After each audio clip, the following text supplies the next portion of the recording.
പിറ്റേന്ന് നേരം പുലർന്നു.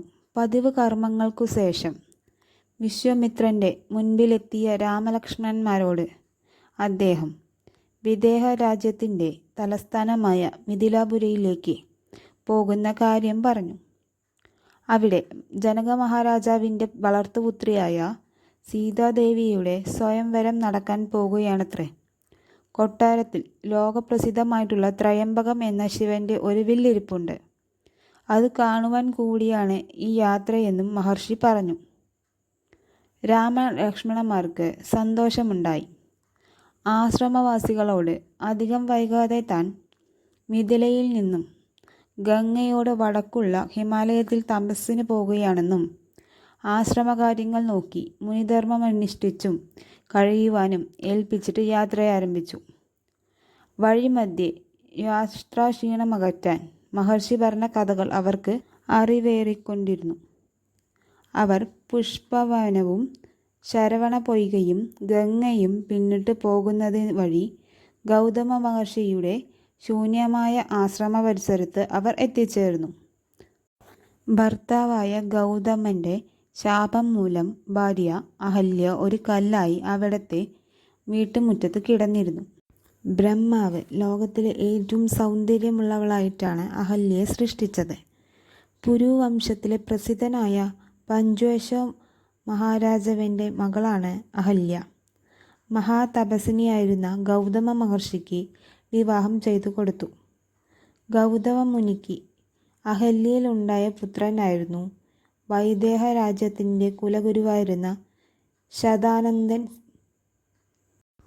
സൗന്ദര്യം പലപ്പോഴും അപകടങ്ങളെ ക്ഷണിച്ചു വരുത്തും. ദേവേന്ദ്രൻ അഹല്യയെ കണ്ടപ്പോൾ അതുണ്ടായി. നദിയിൽ നിന്നും വെള്ളമെടുത്തു പോകുന്ന ആ സൗന്ദര്യത്തെ ഇന്ദ്രൻ പിന്തുടർന്ന് എത്തിയത് ഗൗതമ മുനിയുടെ ആശ്രമത്തിലാണ്. ഈ മുനിയാണോ ഇവളുടെ ഭർത്താവ്? ഇന്ദ്രൻ അത്ഭുതപ്പെട്ടു. ഒപ്പം അഹല്യയെ പ്രാപിക്കണമെന്ന മോഹവും ശക്തിപ്പെട്ടു. അതിനൊരു സൂത്രവും അദ്ദേഹം കണ്ടെത്തി. പാതിര നേരത്ത് ആശ്രമവളപ്പിൽ ഒരു പൂവങ്കോഴി കൂവി. അത് കേട്ടതോടെ മുനി ഉണർന്നു. ബ്രഹ്മമുഹൂർത്തമായാൽ ഗംഗാനദിയിലെത്തി കുളിച്ചു വരണം, ഹോമാദികൾ തുടങ്ങണം എന്നതാണ് പതിവ്. നദിയിലേക്ക് ഇറങ്ങുന്നതിൻ്റെ തൊട്ട് മുൻപായി നദിയെ തൊട്ടു വന്ദിച്ച് ഗൗതമൻ ഒരു നെട്ടലോടെ കൈ പിൻവലിച്ചു. ഗംഗ ഉണർന്നിട്ടില്ല. ഒരു നിമിഷം അദ്ദേഹം കണ്ണടച്ചു നോക്കി. പ്രകൃതി മുഴുവൻ ഉറക്കത്തിലാണ്.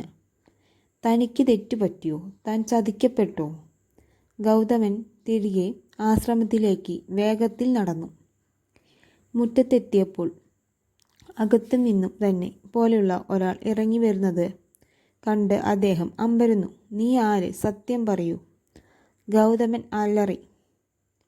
കള്ളം പറഞ്ഞിട്ട് കാര്യമില്ല എന്ന് ബോധ്യമായ ദേവേന്ദ്രൻ സ്വന്തം രൂപം വെളിപ്പെടുത്തി. കോപിഷ്ഠനായ മുനി ദേവേന്ദ്രനെ കോപിക്കുകയും ശപിക്കുകയും ചെയ്തു. ബഹളം കേട്ട് വന്ന അഹല്യ മുനിയുടെ കാൽക്കൽ വീണ് മാപ്പിരുന്നു. അറിഞ്ഞുകൊണ്ട് ചെയ്തതല്ലല്ലോ. പക്ഷേ അവളെയും മുനി ശപിക്കുകയാണ് ഉണ്ടായത്. നീ ഇവിടെ ശിലയായി തീരും. മഞ്ഞും മഴയും വെയിലുമേറ്റ് ദീർഘകാലം അങ്ങനെ കഴിയുമ്പോൾ ഭഗവാൻ ശ്രീരാമചന്ദ്രൻ അനുജനോടൊത്ത് ഈ വഴി വരും. അന്ന് രാമപാദ സ്പർശനമേറ്റ് നീ ശാപമുക്തിയാകുന്നതാണ്. ഭർത്താവ് പറഞ്ഞ ഭഗവാന്റെ രൂപം മനസ്സിൽ ധ്യാനിച്ചും രാമമന്ത്രം ജപിച്ചും അഹല്യ മുനിപാദങ്ങളിൽ നമസ്കരിച്ചു. ഉടനെ അവൾ ഒരു ശിലയായി മാറി. അഹല്യയുടെ കഥ വിശ്വാമിത്രൻ പറഞ്ഞുകൊടുത്തു. രാമൻ്റെ കൈപ്പിടിച്ച് ശിലയുടെ അടുത്ത് കൊണ്ടുപോയി അതിൽ പാദസ്പർശമേൽപ്പിക്കുവാൻ നിർദ്ദേശിച്ചു. ശ്രീരാമൻ്റെ പാദസ്പർശമേറ്റ ക്ഷണത്തിൽ കല്ലായി കിടന്നിരുന്ന അഹല്യയ്ക്ക് ശാപമോക്ഷം ലഭിച്ചു. രാമനെ വണങ്ങി അവരെ തൻ്റെ ആശ്രമത്തിലേക്ക് എതിരേറ്റു കൊണ്ടുപോയി പൂജിച്ചു സൽക്കരിച്ചു. രാമനും ലക്ഷ്മണനും അഹല്യയുടെ കാൽക്കൽ നമസ്കരിച്ചു. പെട്ടെന്നവിടെ ഗൗതമനും പ്രത്യക്ഷനായി. അദ്ദേഹം അഹല്യയെ സ്വീകരിക്കുകയും അനുഗ്രഹിക്കുകയും ചെയ്തു. പിന്നീട് ഇരുവരും രാമലക്ഷ്മണന്മാരോടും വിശ്വാമിത്രനോടും യാത്ര പറഞ്ഞ് തപസ്സിനായി പുറപ്പെട്ടു.